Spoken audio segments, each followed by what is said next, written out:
Hey, Big Jim, what are you doing here? Oh, this is... What's up? Good to see you, bro. How you doing, mate? Awesome. This is like my sparring, you know. I get to see you work out. This is how we get ready here. Oh, God, let's make it. That crazy, man. So this is going to be about Showtime, huh? Yeah. The glory days. I had met Mike when he was 16 years old, and we had got to talk a few times, and so when he came over from HBO, it was exhilarating. Hey, Mike. Yes. Where's the MGM here? Right here. Right here. Remember the night before the first Holyfiel fight? Came to pick up your check from Don King, that $30 million check. And we walked out into the parking lot, and Don said to you, Mike, please, don't do anything fucking stupid tonight. Yeah. And then what happened? I crashed my car. Yeah, I know. Things happen. You pulled out, and you barely crashed your car. And you gave that car away to that security guard, didn't you? Well, I bet you he was happy, huh? The roller coaster of his life was just so... It was just so enamoring. I mean, you couldn't take your eyes off it. When it was bad, you were glued. When it was good, you were enthralled. Well, you just didn't know. There was an unpredictability in his life that made it all really wonderful in many ways. And I'm not talking about his bad acts. I don't condone the bad behavior. But in terms of covering this guy, and in terms of what it was that he was providing, and the entertainment and the athletic ability and achievement, it was excellent. It was unbelievable. Hey, listen, Jim was the only guy that could interview me. I wouldn't talk to no one else. I feel like Ali and Cole still had that little relationship. That's me and you, baby. It's me and you. Gray and Tyson. On the scene, this is Gray and Tyson talk show. Yes, ladies and gentlemen, introducing the one and only Iron Mike Tyson. Within seconds. How would you describe that era? Truly? Yeah. Ostentatious. Everything was big. I mean, the houses were big, the events were big, the after parties were big, the fights were big. It was just, everything was just for show. What do you think it meant? You mentioned show. What do you think it meant when you came to Showtime? After I left HBO, I had to express that I was going to Showtime. And that's when the whole boxing game had changed. In what way? Because HBO lost me.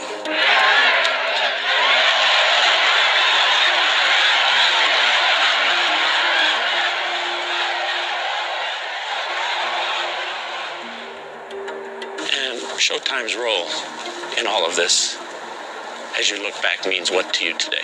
Hey, listen, I'm just so happy to be involved and had a part with being involved with the greatest promotion of boxing ever, I think.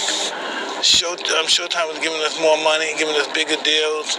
It stopped the monopoly in boxing. We just didn't have to deal with HBO. And that was the beginning of free enterprise, as far as the hotels or the corporations are concerned. With boxing? Yes. So it was player empowerment for your sport? Absolutely. This network? I was explaining to everybody, it broke all the records, it broke all the possibilities for other fighters or other managers, promoters to be able to promote. And it's like, as we were saying earlier, it just stopped the whole monopoly. Laid the whole groundwork? Absolutely. The waiting is over. The talking is done. The rematch is here. Evander Holyfield, Mike Tyson. The sense of anticipation as before the first fight is almost palpable. Here we go, fight 2, round 1. It's a moment that everybody remembers, that's indelible. And was created right down there at that MGM hotel. Right there, huh? And you bit Evander's earlobe, and Mills Lane had to stop the fight. Yes, he did. What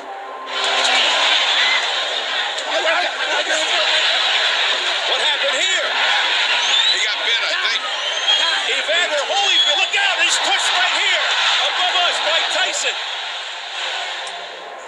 That's the second time I bit him. Correct. You know, it's funny, Mike was having his best friend again. He did it again. Mike time, and it's all out. It's over. It's over. Your reflections on that now. I'm sorry. I'm sorry I bit him. I'm sorry. What else can I say? I'm sorry. I'm truly sorry, man. And I came to do the interview with you outside the locker room, and it's the only time in my life I've actually seen somebody's skull because your orbital bone was showing and you had not taken stitches yet.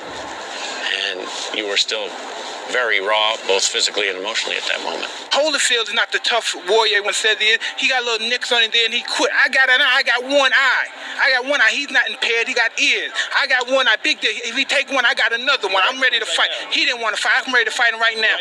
You know, I was just, I don't know, fighting is fighting, but I was just concerned because the referee didn't warn him once.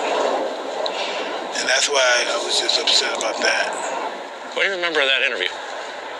Me and you? Yeah. Of course, I look great in my shirts and my clothes. Other than that, I'm just talking a lot of craziness. We had a lot of famous conversations. Yeah, I could say we did, yeah. I broke my back. Hey, listen, How many times have people come up and said that to you? I Spinal. hear a lot. I don't know. Why did I say that? Mike, were you really sick this week? What was the problem? I broke my back. What do you mean by that? You My broke back is broken. what? A vertebrae or what portion? Spinal. When you look back at that tape now, you laugh like everybody else? Yeah, I always laugh at myself.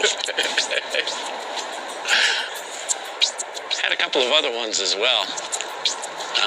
Lennox Lewis was getting ready to be your next opponent, and I asked you if it was your shortest fight. What? Is this your shortest fight ever? In any time, amateur, professional ever? And you went on a whole soliloquy, which everybody looks at now, which includes wanting to eat Lennox Lewis's children. Hey, listen. I was going to rip his heart out. I'm the best ever. I'm the most brutal and vicious and most ruthless champion there's ever been. There's no one can stop me. Lennox is a conqueror. No, I'm Alexander. He's no Alexander. I'm the best ever. There's never been anybody as ruthless. I'm Sonny Liston. I'm Jack Dempsey. There's no one like me. I'm from Nairclaw. There's no one that can match me. My style is impetuous. My defense is impregnable. And I'm just ferocious. I want your heart. I want to eat his children. Praise be to Allah. Are you saying now, Mike? All right, Steve, you guys could decipher that?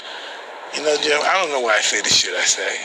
But eventually, I'll continue to, training and bring my life together. I just want to get my shit together. I'm so messed up, man. I just need to get my life together, brother. You're doing all these big fights on pay-per-view television. Closed circuit has been phased out, and you took this game to another place. You're making $30 million a fight. And you're living moment, literally to moment, aren't you? That's the only way I know how to live. I just existed. I overcame all my adversities. I didn't allow myself to die or kill myself. You know, and that's just what I did. I wanted to be the greatest ever. You supposed to be alive? Yes, because I'm here with you. But you would never think that if you knew me 20 years ago. You would never think I would be alive now. I want to thank you for coming to this network, for coming into our lives, for giving us all this great, incredible athletics and everything that went on as well. I'm just happy that we're friends like we are now. That's all that matters, brother. Showtime.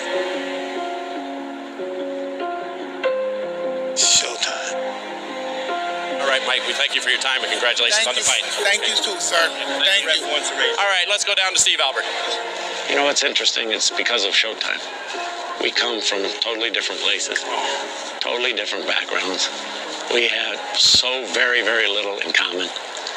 And then these interviews would happen, and everybody would talk about them, and it was a professional relationship. And then I was so truly honored when Mike said I was his most trusted friend. You are, baby. That's because this network and this game brought us together. I've been so fortunate in my life to have been able to cover the biggest events and the greatest athletes.